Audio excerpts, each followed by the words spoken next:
मानी कि अल्लाह हमार काम हो जाए तो हम बहरे शरीफ गादी बाबा के वहाँ बकरा दबा कर रही काम हो गया। अब मौलवी बेचारे 5,000 रुपया महीना तनख्वाह पावे, वो कहाँ से बकरा खरीदे। धीरे धीरे जरूरत बटोर तब बकरा खरीदी, उसके बाद अब और इंतजाम। तो मौलवी मौलवियन पर सवार भे, तू ही बहुत मिन्नत माने थे, तू ही लेके आओ, सब तू ही लेके आओ। मौलवी बेचारी चुप। फिर मौलवी साहब वो सब इंतजाम किए तो बहरेज जाए के लिए टराली नहीं पावे, तो फिर मौलवियन पर सवार, तू ही ढूंढ के ला, तोर मुँह बहुत खुला था, जल ही गया होते। तब मौलवियन पहुँच फैलेन कहने गाजी बाबा आपकी पुरियाए तो अब जिंदगी में न मिन्नत बन गया।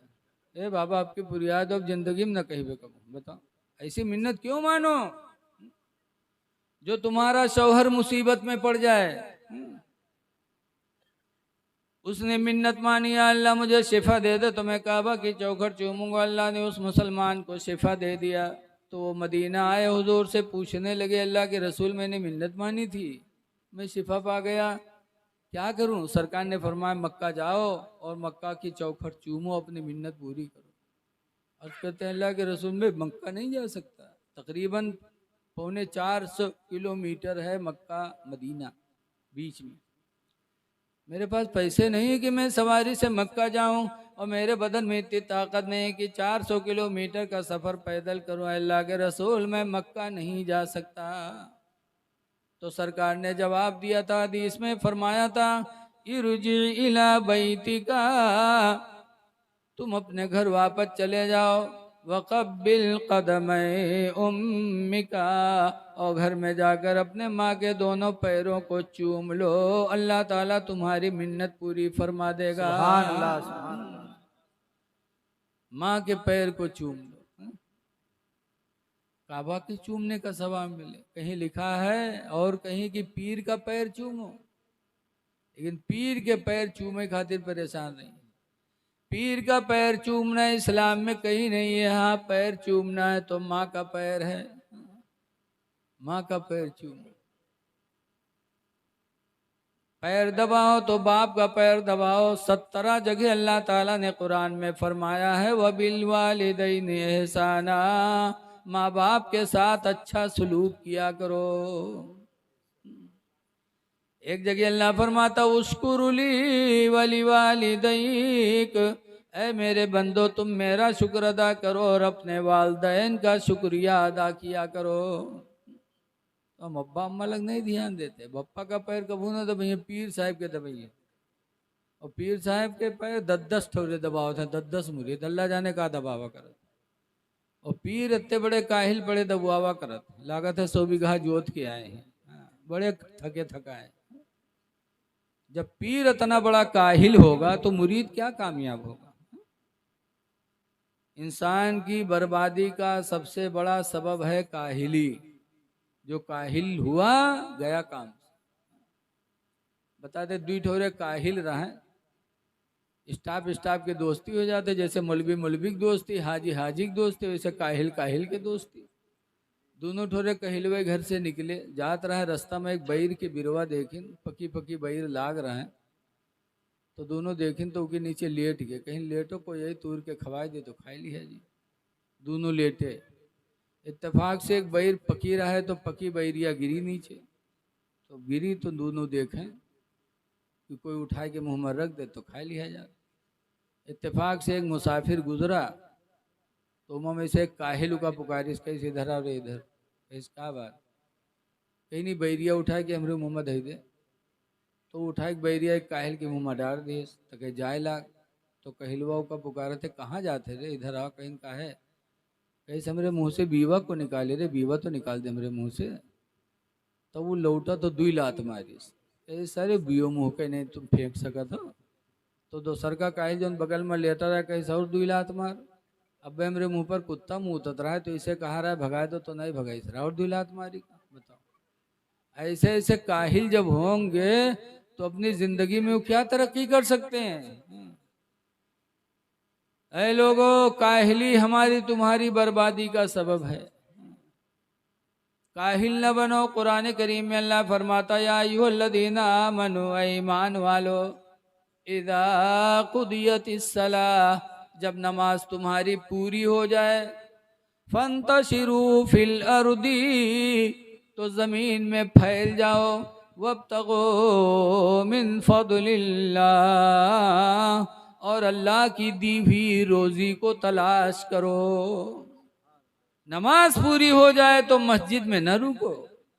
24 घंटा तुम्हारे लिए मस्जिद नहीं बनाई गई, नमाज के लिए बनाई गई। कुरान कहता नमाज पूरी हो कि मस्जिद से निकल जाओ, रुए जमीन पर तुम खुदा की दी हुई रोजी को तलाश करो। सुभान अल्लाह, सुभान अल्लाह। इसीलिए रोजी कमाना भी इबादत है। एक सहाबी थे, बारगाह नबी में कहने लगे, अल्लाह के रसूल मुझे बड़ा सदमा रहता है। कहा क्यों? कहा मैं गरीब हूँ। जब मदीने का कोई नमाज पढ़ता मालदार तो मैं भी पढ़ता, मालदार रोज़ा रखता तो मैं भी रोज़ा रखता, मालदार कुरान पढ़ता तो मैं भी पढ़ता। जितना सवाब मालदार को मिलता उतना हमें भी मिलता है। लेकिन अल्लाह के रसूल, जब मालदार अपने माल को खुदा के नाम पर सदका करता है तो वो सदक़े का सवाब पा जाता, और मैं गरीबी की वजह से सदका नहीं कर पाता तो सदक़े के सवाब से मैं महरूम रहता हूँ। इसका मुझे सदमा है। काश अल्लाह मुझे भी दौलत दिया होता, मैं भी सदका करता, तो जैसे मालदार को सदक़े का सवाब मिलता है ऐसे हमें भी मिलता। तो सरकार की रहमत देखो, फरमाते हैं मेरे सहाबी गम न करो, जो तुम अपनी बीवी बच्चों को हलाल रोजी कमा के खिलाते हो वो तुम्हारे लिए सदका ही लिखा जाता है। सुभान अल्लाह, सुभान अल्लाह। बेशक जब हलाल रोजी कोई कमा के अपने बच्चों को ला के खिलाता है तो अल्लाह के रसूल फरमाते हैं वो सदक़े का सवाब पाता है। तो ऐ लोगों, रिज़्क़ हलाल कमाओ, घर में न बैठो। दुकान करते हो तो मेहनत से वक्त पे दुकान खोलो। मेहनत करना तुम्हारा काम है, रोजी देना खुदा का काम। खुदा का अल्लाह काम। तुम्हें बेशक रिस्क जरूर अता फरमाएगा अगर तुमने मेहनत की। काहली अच्छी बात नहीं है। बहरहाल मैंने कुरान की एक आयत पढ़ी है, अल्लाह फरमाता या अय्युहल्लज़ीना आमनुत्तकुल्लाह, ऐ ईमान वालो तुम अल्लाह को डरो। अल्लाह से डरो। आज हम सब डरते तो हैं, कहते हैं डरते हैं, लेकिन काम डरने वाला नहीं करते। डरो अल्लाह से। खौफ खुदा बहुत बड़ी इबादत है। बगदाद के एक बादशाह हैं हारून रशीद। क्या नाम था? बोल हारून दो आप रशीद। लोग। अच्छा मेरी बात समझ में आ रही कि नहीं आ रही? बगदाद में एक बादशाह थे हारून रशीद, उनकी बीवी का नाम था जुबैदा। एक दिन मियाँ बीवी में तू मैं में हो गई, और जब मियाँ बीवी में तू मैं में फंसी तो जुबैदा को जलाल आया। जुबैदा ने हारून से कहा हट जा जहन्नमी। जब कहा हट जा जहन्नमी, औरतों को भी गुस्सा आता है कि नहीं आता? उन्होंने उस अल्फाज में कहा हट जा जहन्नमी। आजकल की औरतें और अल्फाज में कहती हैं। जब कहा हट जा जहन्नमी तो हारून को गुस्सा आया, कहा अगर मैं जहन्नमी हूं तो तुझे तलाक है, तलाक है, तलाक है। आदमी के पास सबसे बड़ा हथियार यही रहा था। बीवी बिचारी जहां उससे कुछ गलती हुई फौरन शौहर इसी पे उतारा हो जाता। ऐ लोगों, तलाक न दिया करो। बीवी का मकल है, का मकली की बुनियाद पर तुमसे उलझती रहेगी, लेकिन तुम्हें सब्र करना। सब्र करोगे दर्जे बुलंद हो जाएंगे। एक इसको बाद में बताएंगे, पहले ये सुनो कि एक बुजुर्ग थे हजरत सैयद अबुल हसन खिरकानी। क्या नाम था उनका? बोलो। अबुल हसन खिरकानी। खिरकान रहते थे, बड़े पीर थे, उनके मुरीद लोग थे। एक दफ़ा कुछ मुरीद लोग सोचिन कि चलो हजरत के ज़ियारत के आवा जाए, काफ़ी दिन वो मुलाकात नहीं किया गया है, तो सब मुरीद बटूर के गए खिरकान।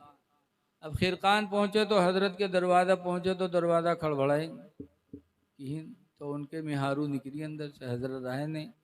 दरवाज़ा खोलें, सलाम अलाम हुआ, लोग पूछें कि हजरत कहाँ है? तो उनकी बीवी चौंकी, कहीं हजरत? कौन हजरत भैया? हजरत हमरे यहाँ को है।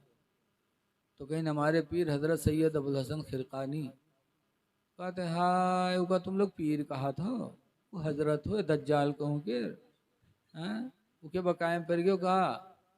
अब मुरीद लोग खड़बड़ाने, कहीं हाय हम लोग मुरीद हन, वही दज्जाल मक्कार बतावत हैं। तो लोग पूछें कहाँ हैं, कहीं जंगल लकड़ी लिए गवा है बयावत हुई। इतने में क्या देखते हैं कि हजरत सैयद अबुल हसन खिरकानी जंगल के शेर पर बैठे हैं, लकड़ियों का बोझ आगे रखे हैं और घर की तरफ आ रहे हैं। जी। जब शेर पर बैठे हुए आते देखा उनकी बीवी ने, तो घर में भाग के हाय बद दुश्मनवा शेर बलाए लावा है, अंदर चली गई। लेकिन मुरीद बेचारे कहाँ चले जाएं। हजरत शेर से नीचे उतरे, लकड़ियों का बोझ उतारा, तो शेर ने हजरत के पैरों को चूमा और अपनी बोली में इजाज़त मांगी। हजरत ने इजाज़त दे दी तो वो शेर जंगल चला गया। जब शेर जंगल चला गया तब मुरीदों ने कहा हुजूर ये बात समझ में नहीं आई कि आपका मर्तबा अल्लाह ने इतना ऊंचा किया है कि शेर आपका फर्मा बरदार, शेर आपका पैर चूमे, शेर अपनी बोली में आपसे बोली बोले, इतना मर्तबा आपका बुलंद है, और आपकी बीवी आपको दज्जाल कहती है। तो हजरत ने फरमाया सुनो, ये दर्जा जो मुझे मिला है ना, ये मर्तबा जो अल्लाह ने मुझे दिया है कि शेर भी मेरा फर्मा बरदार है, ये मर्तबा जो मुझे खुदा ने दिया है वो उसी बीवी की बदतमीजी पर सब्र करने की वजह से, सुभान अल्लाह सुभान। कि मेरे माँ बाप ने शादी कर दी, जाहिलियत की वजह से मुझे बुरी बुरी बातें कहती रहती है, बदतमीजी करती रहती है, लेकिन जिंदगी में मैंने न कभी मारा न तलाक के लिए सोचा, तो अल्लाह ताला ने सब्र की वजह से मेरे दर्जात को बुलंद फरमा दिया। पता चला एक शौहर जब अपनी बीवी पर सब्र करता है तो अल्लाह ताला उसके दर्जों को बुलंद फरमाता है। सुभान। लिहाजा बीवी का मकल है, का मकली की बुनियाद पे बाझ जाती है। तुम एक कहोगी वो दो तीन कहे तैयार है। यहाँ तक कि अगर बात होती रही तो यही मुतालबा किया असिल के हो तो हमको छोड़ दो, असिल के हो तो छोड़ दो। मर्द कहते हारी असिल के नब्बे छोड़ी दे, कहीं छोड़ दे तू असिल के हो तो कहते अब्बे मुँह खुलिन जी हमार, तो कहते असिल के खोल दे तू मुँह, अब्बे मुँह खुलिन जी हमार, लागत है मुँह में बम धरे हब्बे दाग दी। लेकिन वो हवा का औलाद कहाँ माने वाली, असिल के हो तुम आज खोल दो मुँह। जब खुलत है तो अल्लाह जाने एक साग मकत्ती तलाक बकत, तलाक तलाक तलाक। उसके बाद जब गुस्सा ठंडा ही जनी है कि अब हमरे दोनों में यह मामला खत्म है, तब खड़बड़ई हैं, तब जही है मदरसा। कब हूँ मौलवी मौलाना से न बोली हैं, और जब ये नौबत है तो जही है मदरसा में दूरे से कहें हजरत सलाम अलैकुम, क्या बात हो, हजरत एक काम गड़बड़ाएगा बनाओ, क्या हुआ, ये घर में झगड़ा होएगा तो गुस्सा में यह तिलाक निकलेगा, ये जरूर कहीं गुस्सा में निकलेगा, लागत है को मोहब्बतों में निकारत है। बताओ सिकंदराबाद से लाओ काला जाम तो के रात में मियाँ बीवी खाओ कहो तलाक है तलाक है तलाक, बताओ कोई तलाक देगा। किताबों में लिखा है कि निकाह शीशा है, निकाह शीशा। और तलाक पत्थर है।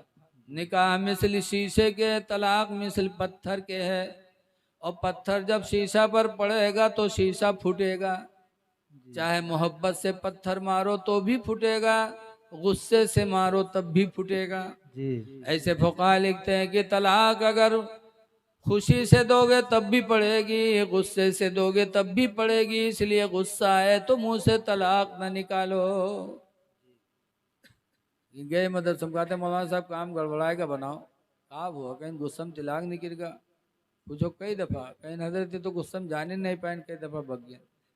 जब मौलाना बताएंगे अब तुम्हारे लिए वो हराम हो गई, तुम्हारे निकाह से निकल गई, हराम हो गई, तो कहे ना ही हजरत जौन पैसा कौड़ी हो ले लो, काम बनाओ कोई सूरत से, लागत है वह में यह कोनो दुआ तबीज होते हैं।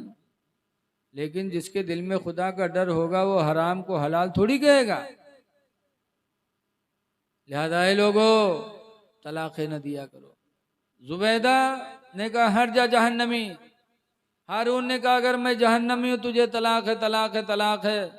गुस्सा ठंडा हुआ, जुबैदा ने माफ़ी मांगी, हारून खुदा के वास्ते माफ़ कर दो, गलती हुई मेरे मुंह से बोली निकल गई, तो हारून ने माफ़ कर दिया। लेकिन अब मसला कि पता नहीं तलाक पड़ी कि नहीं पड़ी, तो हारून ने बगदाद के आलिमों को जमा किया, जमा करने के बाद फरमाया कि ये बताओ मेरी बीवी ने मुझे जहन्नमी कहा तो मैंने गुस्से में कहा अगर मैं जहन्नमी हूँ तो तुझे तलाक है, तलाक है, तलाक है, तलाक़ें पढ़ी कि नहीं पढ़ी? तो बगदाद के आलिमों ने कहा इस मसले का जवाब हम नहीं बता पाएंगे। कहा क्यों? कहा ऐसे तलाक दिए होते कि तलाक है, तलाक है, तलाक है, तो हम मसले का जवाब बता देते, लेकिन आपने कहा अगर मैं जहन्नमी हूँ तो तुझे तलाक है, तलाक है, तलाक है। तो अगर जहन्नमी हो तो तलाक़ें पड़ गई, अगर जन्नती हो तो तलाक़ें नहीं पड़ी। लेकिन ये हमें क्या पता कि तुम जन्नती हो कि जहन्नमी हो? जी अल्लाह ही जाने, इसलिए जी इसका जवाब हम नहीं दे पाएंगे। तो हारून नाराज हुए, कहा दावत तुम लोग खाओ, नजराना तुम लोग ले, मसला कहाँ पूछे जी? तब एक लड़के खड़े हुए, लड़के थे, मोच रेखें निकल रही थी, आलिमों की जमात में एक लड़के थे, वो खड़े हुए। उन्होंने कहा है हारून, अगर इजाज़त हो तो इस मसले का जवाब मैं बता दूं। क्या बताओ? वो लड़के कौन थे? अल्लाह ताला ने उनको आने वाले दिनों में इमाम शाफई बन के चमकाया। कुछ दिनों में इमाम शाफी बन के चमके वो लड़के। उन्होंने कहा इस सवाल का जवाब मैं बताऊंगा। कहा बताओ। तब लड़के ने कहा एक बात हारून, ये बताओ कि क्या तुमने अपनी जिंदगी में कोई नेकी खुदा के डर से की है? न किसी इंसान का दिखावा रहा हो, न किसी पुलिस का डर रहा हो, खुदा के डर से कोई नेकी की है? तो हारून ने थोड़ी देर सोचा, कहा हाँ, एक नेकी मैंने अपनी जिंदगी में सिर्फ खुदा के डर से की है। और कौन सी नेकी है? कहा मैं बादशाह हूँ, मेरे शाही महल में एक दिन एक लड़की मुसीबत की मारी हाजिर हुई, मदद लेने आई थी, लेकिन वो लड़की जवान थी, खूबसूरत भी थी। उसकी जवानी और खूबसूरती को देखकर मेरे दिल के इरादे गंदे हो गए और मैं गुनाह करने की नीयत से अपनी जगह से उठा, लड़की की तरफ बढ़ा। जब गुनाह की नीयत से लड़की की तरफ बढ़ा तो लड़के ने कहा था हारून तुम बादशाह हो, पुलिस तुम्हारे कब्जे में, फौज तुम्हारे कब्जे में, तुम्हें पुलिस और फौज का डर नहीं है। लेकिन ऐ हारून, उस दिन को याद करो जिस दिन खुदा के दरबार में हमारे तुम्हारी हाजिरी होगी। क्या जवाब दोगे खुदा को? तुम क्या कहोगे, मैं क्या कहूंगी? और ऐ हारून, इस शाही महल में कोई इंसान तो नहीं देख रहा है, लेकिन खुदा की निगाहों से, खुदा की नजरों से चीज भी पोशीदा नहीं है। अल्लाह देख रहा है इस बंद महल में। हारून कहते हैं जब उस लड़की ने बात कही तो मेरे दिल में खुदा का डर पैदा हुआ, और ऐसा डर पैदा हुआ कि मेरे रोंगटे खड़े हो गए और मैंने अपने आप को गुनाह से बचा लिया, लड़की को हाथ भी नहीं लगाया। उस दिन मैं गुनाह से बचा तो खुदा के डर से बचा। तब उस लड़के ने कुरान की आयत पढ़ी थी, कहा था हारून अब कुरान की रोशनी में अपना जवाब सुनो।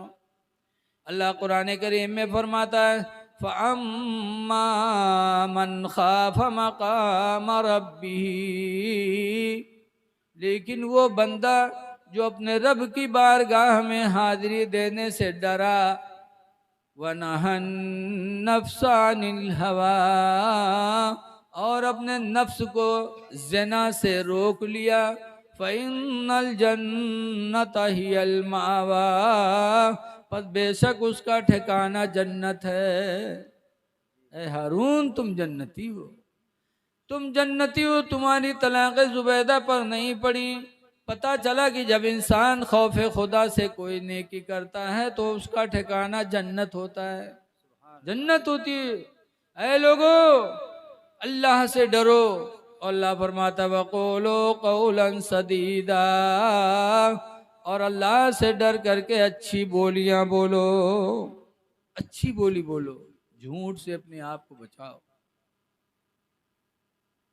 अल्लाह से डरो, और जब अच्छी बोली बोलोगे ना तो अल्लाह फरमाता युस्लिह लकुम अमालकुम, अल्लाह ताला तुम्हारे अमलों की इस्लाह फरमा देगा।